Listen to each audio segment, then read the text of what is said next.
Hi అండి, నమస్తే. Welcome to our channel. ఈరోజు నేను మీకు ఫ్రిడ్జ్ కవరు, పాడైపోయిన కవరు ఎలా కొత్తగా తయారు చేయాలో చూపించబోతున్నానండి. మనం ఇలా పాడైపోతున్నప్పుడు బయట పారేస్తూ ఉంటాం కదండి ఫ్రిడ్జ్ కవర్ అనేది. ఇప్పుడు నేను ఇక్కడ ఒక క్లాత్ తీసుకున్నానండి.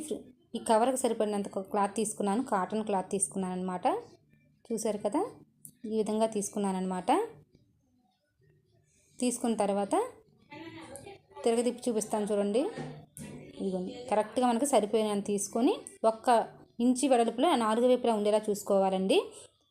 అన్ని వైపులా కూడా 1 ఇంచి వెడల్పు ఉండేటట్టు చూసుకొని ఈ విధంగా ఫోల్డ్ చేసి కుట్టేసుకోవాలన్నమాట. మనం 4 వైపులా కూడా ఇలా కుట్టేసుకోవాలి. నేను కుట్టేసిన తర్వాత మీకు చూపిస్తాను, స్టిచ్చింగ్ చేసి తీసుకొస్తాను. చూసారు కదా, స్టిచ్చింగ్ అంతా అయిపోయిందండి. అన్ని వైపులా ఇలా మడిచి కుట్టేసుకున్నాను పై వైపుకి. అప్పుడు మనకి ఈ బార్డర్స్ కూడా చక్కగా నీట్గా ఉంటాయండి, చిరిగిపోకుండా ఉంటాయి. చూసారు కదా ఎంత కొత్తగా ఉందో. మనకి చాలా తక్కువ ఖర్చుతో మనం కొత్తగా తయారు చేసుకోవచ్చు అనమాట ఫ్రిడ్జ్ కవర్ అనేది. బ్యాక్ సైడ్ కూడా చాలా నీట్గా ఉంది. కాటన్ క్లాత్ వల్ల చాలా రోజులు మనకి యూస్ఫుల్గా కూడా ఉంటుందండి. ఈ వీడియో నచ్చినట్లయితే మీకు లైక్ చేయండి, షేర్ చేయండి, సబ్స్క్రైబ్ చేయండి. Thank you for watching.